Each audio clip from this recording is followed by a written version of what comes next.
Chapter 23. How is she? Naruto asked Ferris. Now that the battle died out, they regrouped in the city hall where Ferris was waiting to treat what little injuries they had. The city raid was completed, but he wouldn't call it a success. Garak and a few others were still transformed into dragons, and since Capella was gone they had no idea how to even attempt to turn them back since no magic seemed to affect their form. On another note, Roy and Teresa escaped from their battle. Ricardo and Julius were out, hunting down the wounded Roy, while a search party was sent to search for Kurgan, whose body wasn't in the scene. She's fine. She just lost consciousness. It could be because of the exhaustion, but Rem-san said she was fine a second before, so I can't help but worry.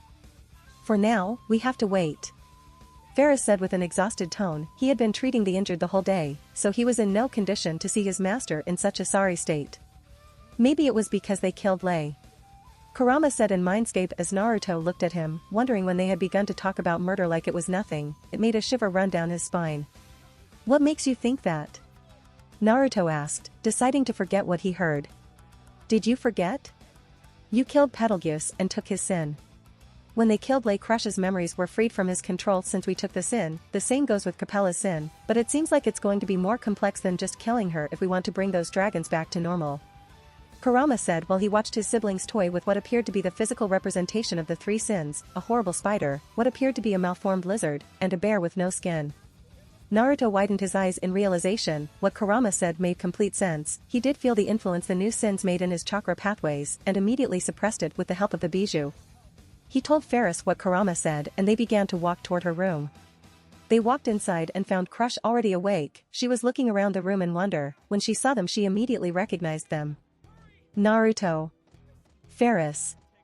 Where am I? How did I get here? Crush asked, looking at her hands in wonder. Crush-sama, we are in the city hall. You passed out after your fight against the Archbishop Lei, but we didn't know why. Ferris said, kneeling next to her bed. City hall? This place seems familiar. Are we in Pristella? Crush's eyes widened in shock when she heard that name, remembering the moment they attacked her. Ferris. What happened? How did I get here? She shot up from her bed, not realizing she was only wearing a hospital gown, making Naruto avert his eyes and Ferris to panic. Crush-sama, calm down. He ran toward her, covering her with his body, and pushing her wounded body to the bed. Naruto just stood there and watched Crush grapple with Ferris. Her mannerisms. Her voice. Could her memories be back? Crush, do you remember who you are? Naruto spoke to Crush as Ferris looked at her with hope. Crush-sama, do you remember the attack that brought you here? Ferris said after tucking her into her bed. Yes, I remember, but I don't remember how I got here. Crush said while looking at her surroundings. I remember I attacked the man who killed my men, but his magic overwhelmed me. But I can't seem to recall anything beyond that. She stopped talking when she saw Ferris with streams of tears coming from his eyes. Crush couldn't do anything more than hug him back when he shot at her with a happy yell. She saw Naruto's back while he left the room to give them so privacy, before trying to get her answers from Ferris, who was a sobbing mess. Naruto decided to leave the room once Ferris began to tear up. He felt like they needed some time to catch up. Other things were of more importance at the moment. If I have the sin of lust like Esmeralda, maybe there's a chance I could bring everyone back, right? He spoke to Kurama, sounding unsure if he could do that with his newly stolen power. I wouldn't get too excited if I were you. You need to master the sin before you attempt to turn them back to normal. Without mastering it, you could just make their form worse, and need I remind you that you haven't even begun to master the sin of sloth? Besides, these people are safe now, we have more important things to deal with. Naruto nodded with determination and hardened his heart for what was about to happen. He had an archbishop to hunt down himself. Naruto-san, wait, I'm going with you. There's a high probability that my wife will attempt to ambush you. Well, it seemed that he was going to have some company. Wilhelm looked ready to fight. Let's go then. As reality started to permeate through drowsy senses, the feelings in her hands and feet naturally returned. Then, while feeling spread through the rest of her body, her first sensation was of something soft embracing her. Warm, it was relaxing like a large animal's fur had wrapped her up. She had felt something similar quite a long time ago. A long time ago, back when she was young, a time when her body could not follow the fairies, time when she feared sleeping alone, but somehow it's strange that she remembered she slept with someone. Now far from the feeling of that first texture, quite some time has passed since then. "What is it, Amelia?" he asked. She gulped as her face turned red. I can't sleep alone." "See, can you sleep with me? Just for today?" she asked softly as she looked at him with puppy eyes. He blushed and looked away. All right." At first, her eyes welled with tears from its nostalgic touch. Putting aside her silly desire to keep feeling the warmth, she slowly opened her eyes. Her long eyelashes shivered, and amethyst irises blankly noted the world. She was in a room with high ceilings, and decorations she had never seen before. Lying on a bed there, she found herself wrapped up in a summer blanket crafted from quality fur. A stranger seated beside her had been cleaning her face with a wet towel. Looking down on her when she opened her eyes was a beautiful woman with a pure white face. On the rather sickly, blood-drained face, a pretty and expressionless face like a doll's was attached. Her beauty was such that she would surely light up the room if she smiled, but her face was rigidly held like a mask which could not laugh. Wait. Amelia called for a woman, but she left the room right away until the door clicked shut. As such, she found herself alone. "Where am I?" Hesitantly, she sat up on the bed. Though she was faintly weary, no pain or signs of poor condition could be felt. That hit must have hurt on her head as she remembered she went after Naruto, and suddenly the building collapsed as a big rock hit her on the head. Then, she lost consciousness, but she remembered a voice calling her name. It sounded familiar to her. Before Amelia moved on, she came to realize something about herself. She's naked, completely naked. Her clothes had been taken, and if she had to guess, she would say that it was that lady. Amelia's cheeks burned bright. She immediately wrapped the blanket around her body and got down from the bed. Gazing around the room, she looked around hoping for something to wear, but regrettably couldn't find anything. "Ah, it seems you've opened your eyes. What a relief." "I'm relieved you're safe." Amelia heard a voice as she turned around. Just then, at the far end of the corridor, a young man emerged. Having discovered Amelia, the white-haired youth grinned at her. "However, I'm not comfortable with you walking around right after waking. Various things happened and you had a big day, and you probably have a headache. That part, I'm telling you to go about your work with certain care. Moreover, since it's not just your body, I mean," he said. Blinking, Amelia gazed at the young man speaking to her. She was sure that she met him before, but she couldn't remember very well, not clearly. "I'm sorry for wasting time here. It's a shame that this place lacks atmosphere. But I believe this too, when you look back, we'll think of it as a special moment. If you look at it that way, it's not even a bad thing. A small happiness day by day is just more than enough to make the path known as life brighten up. If it's with you, then I especially think so. Not just as being in a bad place, but seeing the nice sides of it. That's the way of life I want to try. Do you not think so too, Amelia? I don't remember telling you my name." "So, you are?" Amelia asked slowly. The fact that this man knew her name rubbed her the wrong way. "Forgive me. My name is Regulus Corneas. I hold an executive position in a certain group, but something like that is not important to you. What is indeed important to you is just one thing. That I am your husband, and that you are my 79th wife," he said, sounding extremely natural when he said such a bold proclamation. "He's a Sin Archbishop. Naruto warned me about that name." Amelia remembered when they had that conversation. He seemed very determined to not have them meet and warned her that if they did, she couldn't attack or she'd be killed on the spot. Breathing calmly, she remembered the situation she was in right now. Regulus just proclaimed that she would be his wife. Why would he say that? They didn't know each other, much less love each other. But this man seemed to have feelings for her since his eyes were shamelessly staring at her body, covered in light cloth. A rare shiver of disgust rocked her body, but she calmed down. She couldn't fight this man and win. That appearance is poison to the eyes. I'll order a change of clothes to be brought over right away. You can relax. They are in the same situation as you, my other wives. Putting on wedding attire is something they would have gotten used to," Regulus said, not taking his eyes off her body. "A wedding dress, what do you mean?" "No, it isn't just that. Calling me your wife, what are you saying?" Amelia asked, tightening the cloth around her body. "Right. I was forgetting something important. For one such as myself, that was dangerous." At that weird level of pressure, Amelia swallowed her breath and was silent. Taking her attitude as assent, Regulus smiled. Emilia, are you a virgin? That's all, it's really important to me, you see? By virgin, what do you mean? Sorry. I haven't heard it before. Emilia asked. What? He asked, dumbfounded. After being thrown a question prepared with flowery words, Emilia apologetically replied so. She knew Regulus had a strong attachment to the word, but Emilia did not know very well what it meant. Perhaps, it refers to a young girl, she thought. Inquiring in a low voice and hearing Emilia's reply, Regulus's expression clouded. Closing his eyes, he shut his mouth. Fallen in thought like that, his appearance caused anxiety to creep up, but the silence didn't last as long as imagined. Opening his eyes wide, Regulus reached his open hand towards Emilia. Excellent. You're my ideal girl. Regulus said. Eh? Emilia said, confused when her hand was grabbed by Regulus, who wore a bright smile on his face. Regulus grabbed and shook Emilia's hand up and down, and repeated the gesture many times. It was a truly happy face, unlike the smile from just before. He had the kind of expression that a beaming child might make after getting a toy they really wanted from their doting parents. Oh yes, I almost forgot. Your appearance cannot be left like that. I will arrange for a change of clothes straight away. Number 184. Come here. Regulus called out a number. From the other side of the corridor, the woman who had left the room Emilia was in now appeared. A young woman with long blonde hair and a polite manner, she arrived next to Regulus and demurely greeted him on the spot. Regulus nodded at her gestures.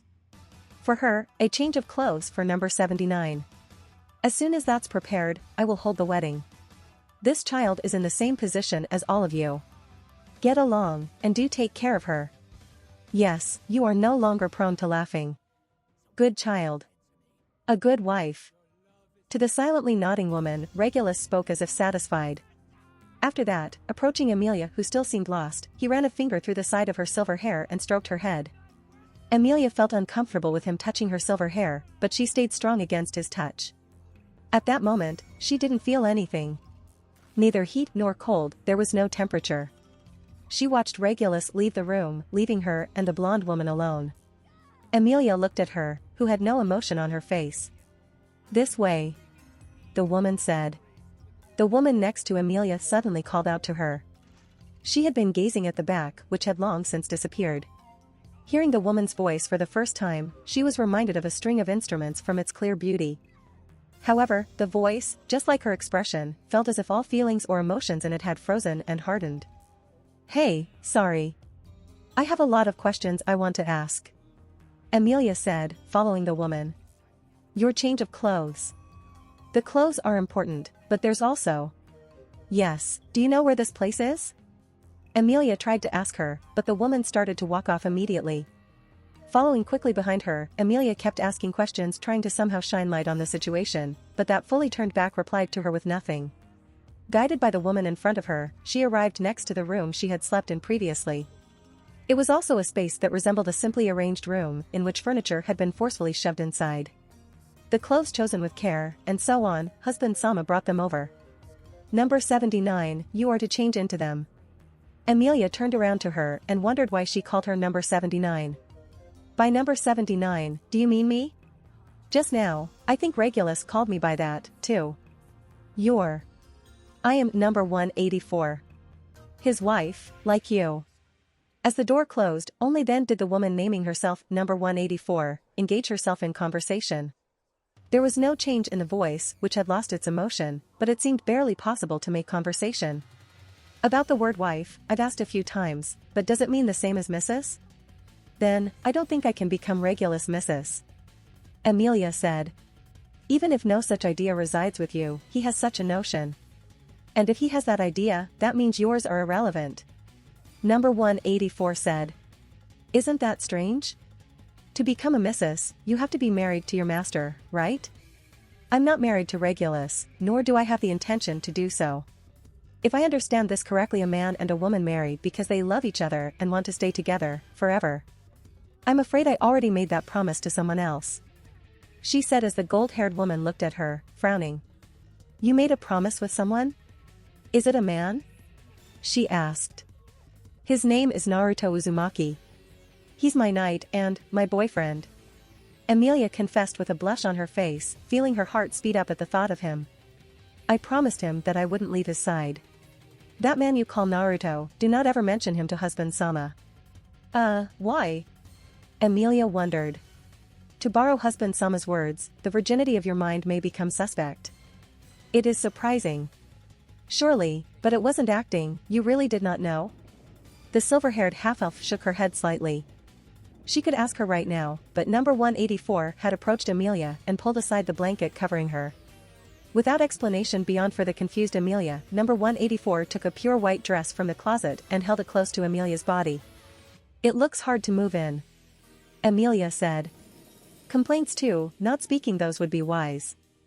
I will dress you now, number 184 said as she started to help Emilia dress up. Hey, I know you're afraid of him.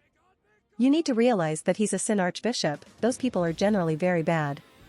Emilia said, ready to conjure a magical circle if her response was violent. Number 184 was silent, but it turned out that she skipped her question. What would you do? If you are choosing to leave, then that is your right. However, husband Sama would not forgive us. On the spot, surely, we will all be slain. If you will still go, it will be you who kills us. She said. Then, I won't leave you and wait for my knight to save us. I believe in him, Emilia said, placing a hand on her head, realizing that she lost something. Is there something wrong?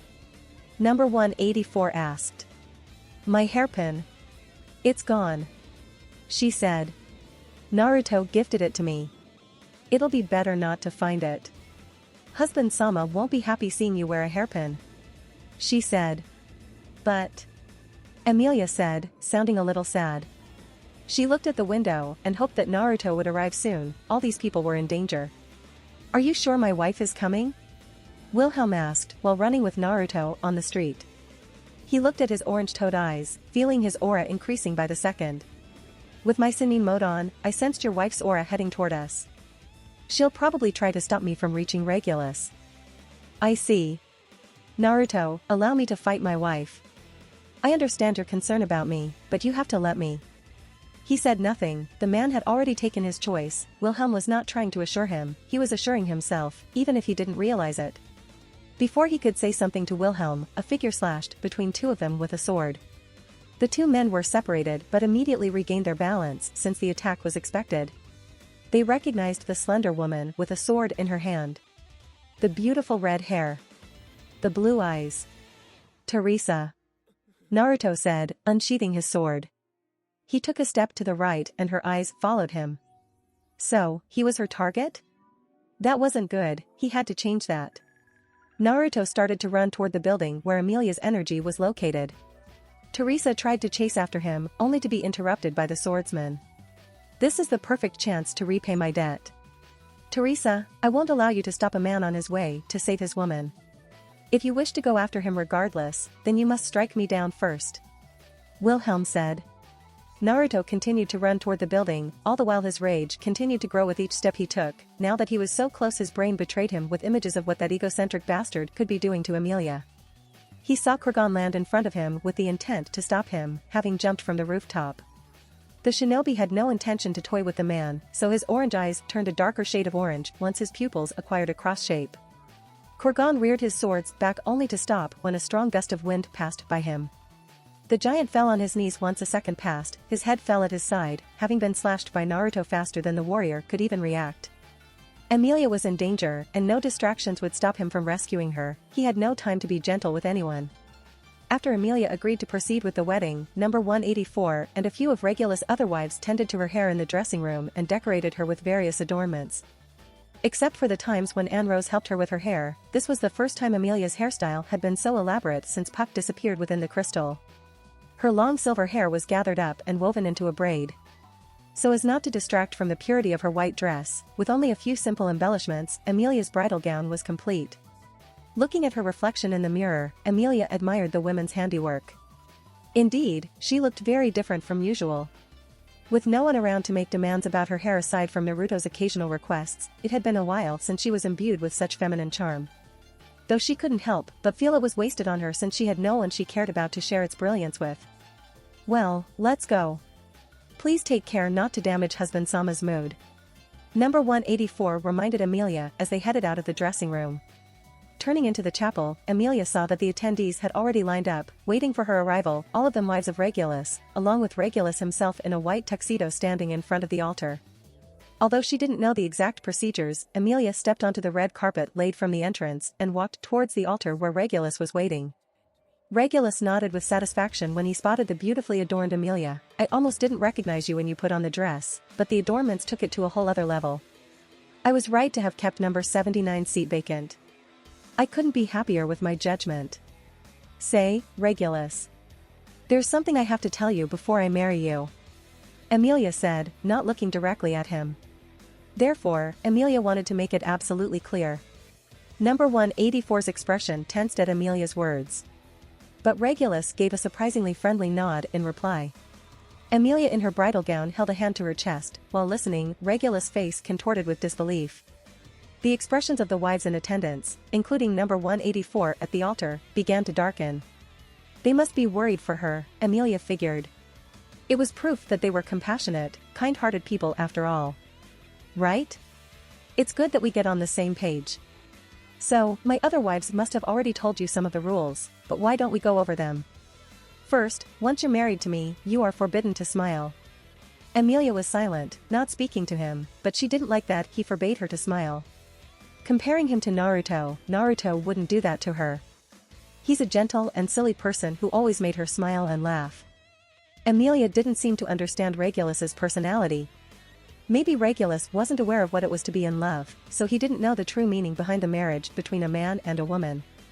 She desperately tried to find logic in Regulus's twisted personality. "It's quite important, you know," Regulus continued. "I like your face. I really like your face. I select my wives based on their faces. Beautiful, adorable, charmingly well-proportioned faces. I've had 291 wives in all, and all of them had beautiful faces. Your face is adorable too. And that's why you will become my wife. Do you understand?" "What does that have to do with not smiling?" Amelia asked. "It's very simple. There are times when a girl who's normally cute and beautiful can suddenly turn repulsive the moment they smile, you know? As if I could allow such a thing. So, it's not only smiling, but crying as well. Either way, I won't allow your cute adorable face to be distorted in any way. So, no smiling. No crying. No sulking.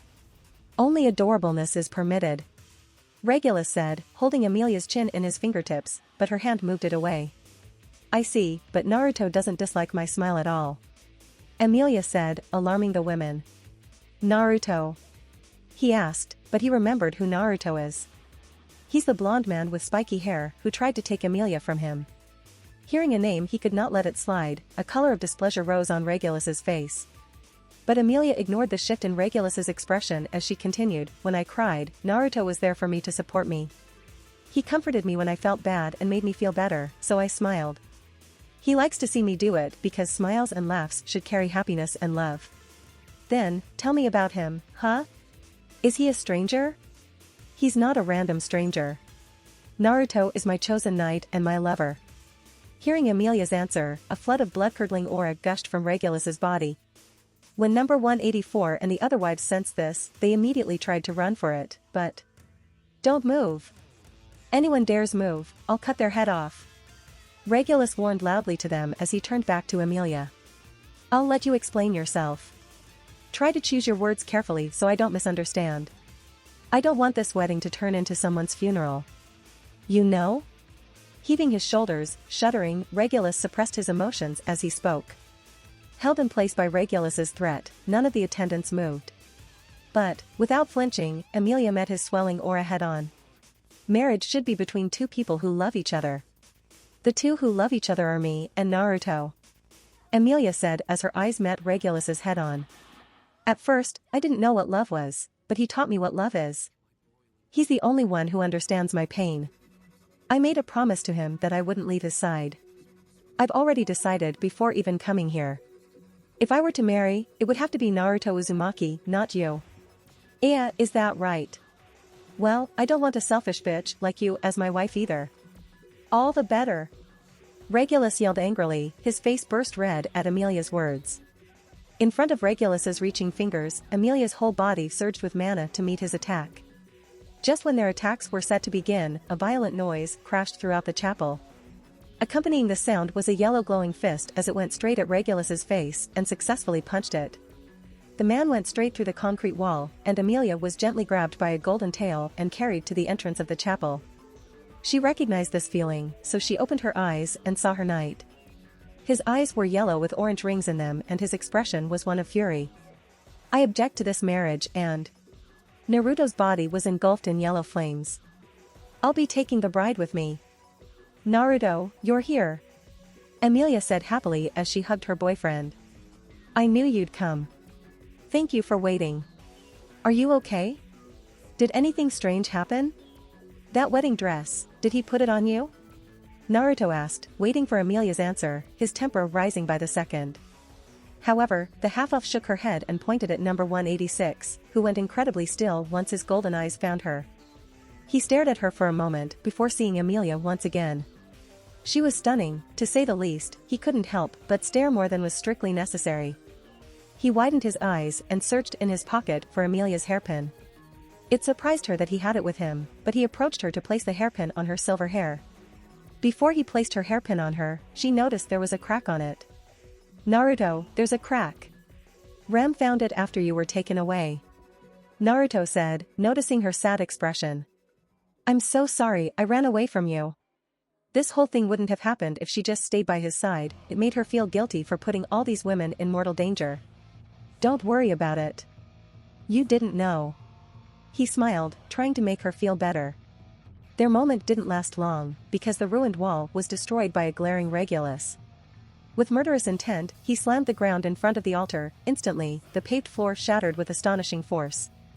The torrent of destruction was halted by a wall of golden hands that protected the women from their demise. He disappeared from view and Regulus was sent tumbling from a vicious kick. He touched his lips only to find blood there. He looked at it in disbelief for a moment before his face twisted into a murderous scowl. "You motherfucker. I'm going to kill you," he yelled at him as he placed his hands on the walls of the church, making the whole building collapse at the same time. Rows of elaborately dressed women watched him impassively. Clearly, they knew the intent of his actions and the severity of the situation, but they only stood in their lines, indifferently accepting the surrounding chaos. "Like hell I'll let you." They opened their eyes, wondering why they didn't feel pain until their eyes widened in shock when they saw a gigantic yellow body above them. The collapsing church fell on its body and dropped on the ground. Naruto stretched his chakra arms and made them chase Regulus. He watched them get shattered and sliced off from him by Regulus, who was just standing there. Regulus took a breath and tapped the ground hard with his foot. This time, it was a giant bullet, enough to kill all of them if he chose to. The shinobi used Kurama's tail to block Regulus's attack and deflected up to the sky, clearing all clouds. After this, he dashed toward him very fast before he could make a move and delivered a combo of punches that ended with Regulus flying away due to an uppercut. "Amelia, stay with the girls and find a safe place. I'll hold him off," Naruto said before he flew toward Regulus. Amelia nodded and started shaking number 184 by the shoulders. Based on her position in front of the altar, her status seemed unique. However, her expression was just as blank, bearing not even the faintest trace of irritation. Looking up at Amelia, number 184 shook her head slowly. We have to stay here. If you want to escape, please take care." "Stay, why? Are your feet injured? Then I'll heal you right away." "Hurry up, we have to leave. Please allow me to refuse. Only you can leave this place," she said, looking away from the pleading girl. "Why? Staying here will involve you in the fight," she yelled worriedly, trying to convince her to leave this place before Regulus came back. For love of the spirit, this woman. Regulus will, regardless of your presence, attack anything he wants to. "Please, hurry and come with me. My knight will protect you from him. It doesn't matter who the opponent is." "Your knight? Please, don't kid. How could anyone match husband Sama?" Regulus Cornea's dash. "He's not your husband." Faced with Amelia's wrath, number 184 was struck silent when she yelled at her, interrupting her with such anger in her voice. Emilia was furious. All this woman said were the words from a madman. They were no wives of his, they were forced to obey him or die, they were hostages. Emilia took a deep breath slowly and calmed herself. Listen to me very carefully, I'm a half-elf. She confessed, seeing the woman's shock, but she continued. You and I are surely the same. When you're sad, you'll want to cry, when you meet something you can't solve, you'll be angry, when you encounter something happy, you'll laugh with joy. The same as you. Number 184 said, wondering in what way they were similar. Emilia nodded her head. Yes, you and I are the same. Both of us have faced hardship and suffering. You have to be strong to face the pains after all that Regulus did to you. She said as she began to hold the woman's hand and smiled at her. I'm sure you heard me during the wedding. That's why I chose Naruto, because he's the one who makes me happy. Now, I'm going to ask you a question and you'll give me an honest answer. Do you love your husband or do you hate him? Please, wait just a moment. Number 184 said with a deep breath. She cast her gaze away from Emilia. There were the gathered wordless wives, who observed the progressing dialogue. I have a question that I'd like to ask. One that until now, I have yet to have asked anyone. She paused for a moment, and the wives soundlessly wore frigid expressions. Emilia also could not form a single sentence, and like this waited for the result. Is there anyone who likes that man? Number 184 asked. The question shocked Emilia, and the brides who had remained silent only cast their gazes around at each other. Confusion accompanied the faint emotion that rose in their minds. Like a ripple, it spread. I hate him. One wife spoke, raising her hand. It was one of the wives seated in the rows, a woman with short hair. As if a dam had broken, the wives poured out the words that had been suppressed in their hearts until now. The overflowing words were resentment and disgust that had festered for too long in their hearts, stuffed with years of hatred and suffering, certainly not feelings that could bring joy. Such unanimous opinions, which have never once been spoken before. Number 184 said as she turned around to Emilia. Please, call me by my real name, Sylphie. It's a nice name, Sylphie. You, too, was there anything you wanted to say? She was happy that she convinced her to give up on Regulus. Ah, there is. That kind of man is the one I hate the most. And, Emilia-sama, forgive me for what I'm about to ask. Eh? She questioned, noticing that Sylphie's face showed a beautiful smile. However, that wasn't what Emilia questioned about her smile. She questioned why Sylphie's face had pink. Sylphie turned around to the wives again, who just looked at her and waited for her next question. Is there anyone who likes that other man? She asked. Handsome. He's hot. He's better than her husband. Emilia blinked at their responses. Who was the other man? She asked, not catching what they meant. Your knight. Sylphie said with a smile. Fucker, quit dodging around. Regulus cursed loudly as he waved both his hands up and down. Buildings began to crumble where the gravel came into contact with them, and the surrounding scenery fell into ruin. Naruto watched the cataclysmic destruction unfolding in front of him, so he jumped to a rooftop to avoid the debris. When he landed on it, he dashed toward Regulus and tried to deliver a punch to his face. Suddenly, his fist slowed down before it could reach Regulus. Something was trying to hold it in place, but it seemed to be taking an incredible effort on Regulus's part since the man was sweating profusely. He sensed a shift in his energy, and immediately his tails were in front of him, acting as a defense. He impacted with a ridiculous amount of force into the ground, but he stepped out of his cocoon of tails unharmed. With your inhuman eyesight and reactions, you can escape the bits of gravel. But you're too naive, aren't you? If you truly want to confront me, prevent me from breathing. You can't, can you? Regulus's mouth got shut by an invisible impact on his cheek as he rolled over by the water. Aside from his loud mouth, I can see how he took down an army. Kurama said, acknowledging his strength. However, he can't defend himself when he can't see the attack coming. Yep, I know that. And also, Naruto thought with a smirk on his face. He still had Sennin mode on. Thank you, Kawasaki-mite. That should keep his mouth shut. Regulus got up from the ground and spat out a tooth. You little shit. How in the hell did you dash? I was expecting a better fight, but I guess you'll have to do. Well, it's not like you can even land a blow on me now that I'm not letting you. Naruto said with a dejected sigh, pissing the man beyond belief. An emotional opponent was easier to beat. You dare provoke to me? Huh? How about this? Regulus stretched out his hands, intending for them to slam into the water. A jet of water spouted up, blasting straight toward Naruto. Naruto deflected the jet of water with a yellow tail.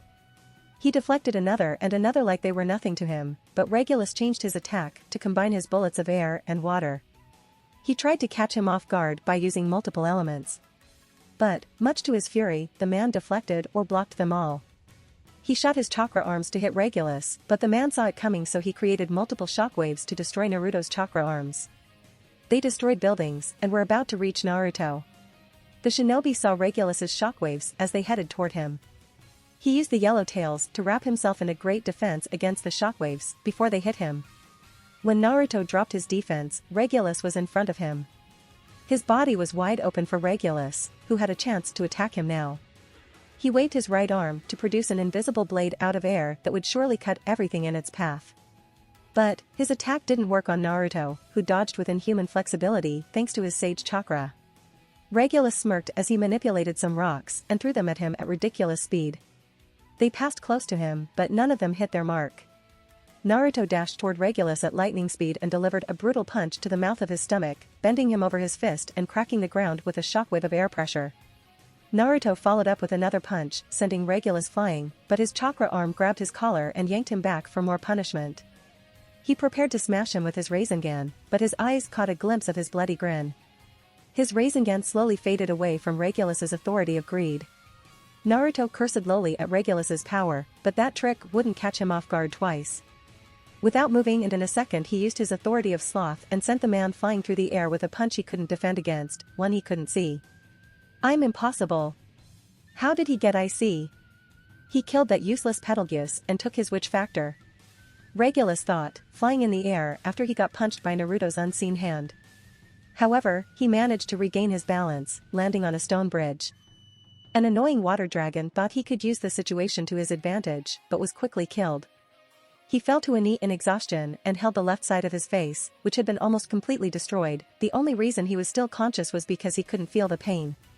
He saw the corpse of the water dragon, so he approached the canal. Leaning over, he hoisted half of the water dragon's corpse out of the water. Regulus laughed pleasantly as he raised his head, before leaping into motion. He set foot on the roof of an adjacent building, then jumped over its upper floors, landing on another, taller structure, until he finally reached a building the height of a clock tower. He lifted the half of the water dragon with both hands and twisted the corpse mercilessly. The dragon's flesh split with an unpleasant squelch, and the slowly dripping blood gushed forth. The bloody wreckage was gleefully waved by Regulus from his high platform, holding the corpse's tail, still drenched in blood, as if waving a wet towel. Well, it seemed like they decided to leave without my command. Regulus saw his wives, decided to leave him and went with Amelia. As he rotated the water dragon over his head endlessly, blood scattered in a halo. Farther, until its momentum brought it to where Amelia and the wives had fled. Oh no, you won't. Naruto dashed toward Amelia and the wives, beginning to use Kurama's avatar as their protection. He made it there on time before Regulus finally used it to destroy them. The downpour of blood became a rain of destruction, further blighting the city. This carpet bombing aimed directly at the figures that had been forced to defend themselves. The collapse was pushing in. That shower of fresh blood, each drop and every drop, like a malevolent hand grasping gallant destruction, trampled over the city. Wherever the droplets touched, more so than striking a sheet of paper with the edge of a blade, it unresistingly lost its cohesion. The destructive propagation demolished buildings, and the aftermath, in turn, spread further collapse around it. At that moment, Regulus could already see small figures desperately trying to escape down an alley. How puny, how very petty, how truly trivial. Laughing mockingly as his scattered blood trampled on the city, he eagerly awaited the moment that destruction would catch up to the fleeing duo. A prostitute and a rapist. For them, death in a hail of blood was fitting. Scatter! Scatter away! You heinous fiends who trampled on my heart. Regulus said. It's not over yet. That voice made Regulus do a double take. He widened his eyes in shock as the smoke cleared, and it revealed a massive yellow fox with 9 tails. The yellow fox didn't even have a single scratch on its face or its body after he used the water dragon's blood to kill Naruto, Amelia, and his wives. Impossible. How? I demanded you. Regulus yelled. Have you not caught on yet? You're outclassed here, your little empire of evil is over, and you'll be dead shortly. Naruto said, already holding a raisin shuriken in his hand after the smoke cleared. Now. Then, the rubble suddenly transformed into a multitude of clones, almost 100. They launched Regulus into the air by kicking his body up into the air before he could make any move. The other clones appeared at his side and punched him with their coated with a thick layer of chakra, sending him away from Priest Ella. However, they weren't done yet as they continued charging toward Regulus and finishing him with a combo of punches and kicks. Regulus finally recovered from the hit and tried to regain his balance. He gritted his teeth in anger and began to attack them by using shockwaves. Since he destroyed thousands of soldiers in the past, he used that to destroy all of the clones this way. All of them disappeared in white poofs, but the sheer amount he destroyed created a thick cloud of smoke that blinded him to all else. I've underestimated his power. I won't hold back. He paused his thoughts when he saw a flying energy shuriken about to hit him. You fool! You think that'll stop me? He was about to nullify Naruto's attack. Just when he was about to try to stop it, the shuriken exploded into smoke and revealed Naruto. He was different than a second ago, his expression was one of utmost seriousness and his body was covered in a black jumpsuit with a yellow circle. He was holding what looked like an energy ball with black markings across. He had no time to block the attack as it impacted directly on his heart, sealing his magic away immediately. How did he know? How the hell did he know the source of his powers? He saw those golden orbs, and something told him they were to blame. But he had no time to process this as minutes of fatal injuries finally caught up to him. Pain. His world was a pain, the attack drilling in his chest was unbearable, the right side of his face went white, hot agony through his now active nerves. All his body was limp, unable to move of its own accord, and as he flew in the air, staring at the last face he would ever see, he could only say one thing as hundreds of years of regrets and fear came crashing down on him. Damn you, Naruto! Regulus yelled with his last breath, cursing the one person he hated above all else. In response, Naruto created a black energy orb on his right hand. He used a chakra arm to support it, so he could extend and push Regulus away from Priest Ella. This is for the people of Elior Forest you killed. Bijudama. He smashed the Bijudama on Regulus's body and used a chakra arm to throw him away before it exploded. The power of the Bijudama was ultimate destruction, exploding above the ocean, brightening the city, and causing a shockwave that formed a massive wave. Naruto protected himself against the shockwave with his arms, peeking through to watch the results of his technique. Luckily, he made it far away from the people. There was no way Regulus would survive against that, not without his magic. He saw the familiar sight of an ethereal being try to escape his sight, so he flashed to it and immediately sealed it into himself before it could go to infect someone else and begin the cursed existence of another archbishop. That is 4 dead, 1 captured. 1 more to go. Kurama said with a smile, seeing the new addition to the seal, a white lion, held by the scruff of his neck, and Matatabi's maw like a cat with their kitten. If I took down 3, that means I have their abilities. So far, I have the authority of lust, sloth, gluttony, and greed. I wonder how those work, not like it matters. Naruto said, wiping the non-existent sweat off his brow. He now had new powers to toy with, how deliciously exciting. Emilia watched the explosion with shock. Just how much was he holding back?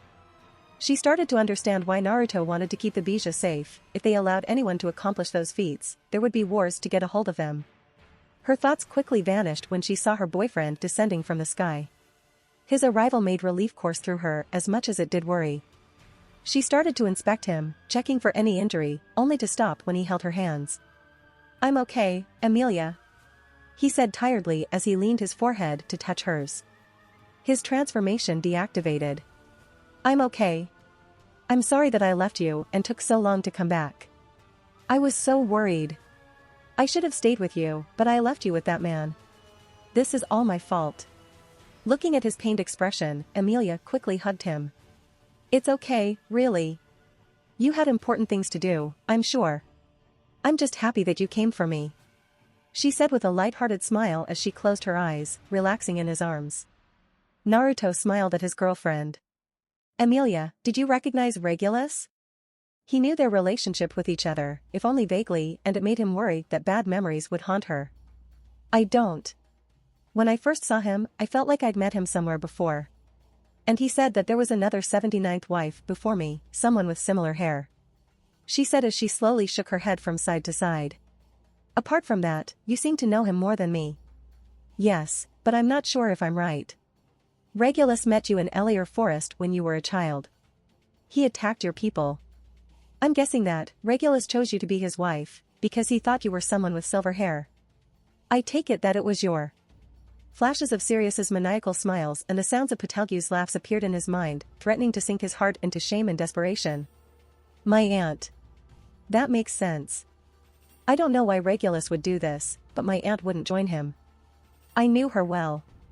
She said, her hopeful expression threatening to make him spill his secrets there and then. Naruto nodded and looked at the wives who were behind Emilia. He had managed to hear some of their discussion, which was why he was so upset with Regulus. Nobody called Emilia a bitch and got away with it. I take it that they don't care about Regulus dying. He spoke to Emilia as she nodded. Sylphie walked toward her two saviors and bowed before them. Thank you for saving our lives. I don't know what to say. Is Regulus really gone? She asked, wanting to make sure that Regulus was dead. Yes, you don't have to worry about him. He won't be bothering you and the ladies again. Naruto said with a smile, watching Sylphie show a beaming smile. He could tell she was elated but confused with this. Everyone here deserved happiness after all they'd been through. Now it was up to them to live their lives. He did all he could for them. Emilia-sama, thank you. Thank you for waking me up. I'm sorry for being a bother while you stayed with us. Sylphie said, bowing deeply. No need to apologize. We're just doing the right thing. Emilia said as she looked at her and the girls. Do you have a family you can return to? Sadly, Regulus killed my family. Everyone here has a similar story. We don't have a place to live. No food. No money. She said, realization slowly turning her relief to fear. I have an idea. Come live with us. There's a job for you and the girls.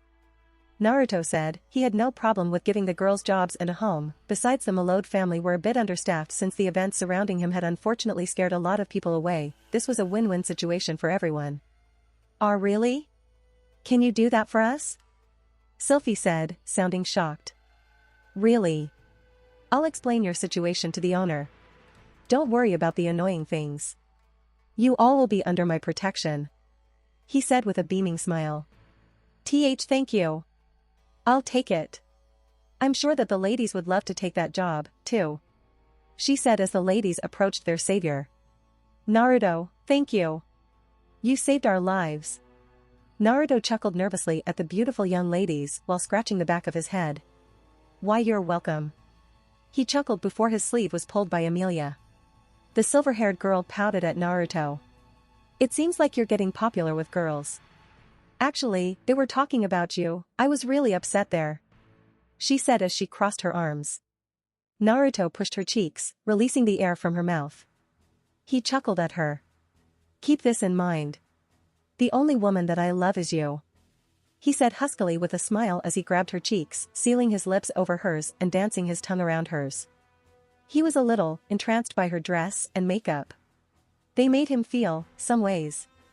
A soft moan was heard from Emilia as she struggled to keep her eyes open and keep up with her boyfriend. Her mind shut down for a second before rebooting as she watched him finish his kiss and grinned at her. She almost lost herself in the moment, before remembering that the girls were still there, watching. She hit his arm and ran away from the mob of women who began to gush at her, her face as red as it could be. Where did that come from? He heard Chome ask in an amused tone, having never seen Naruto so dominant before. I don't know, it came out naturally. He had a red face too, just now realizing what he did. He realized that Emilia ran off with the women, but where did they run off to? Emilia, wait. Just 2 seconds after reuniting and she was already out of his sight. Damn it. If you want to support me, check out my Patreon at https://www.patreon.com/Kaioshin. I tend to polls that decide important plot stuff in my P at Trian. Many thanks to my awesome patrons. Ben Phillips.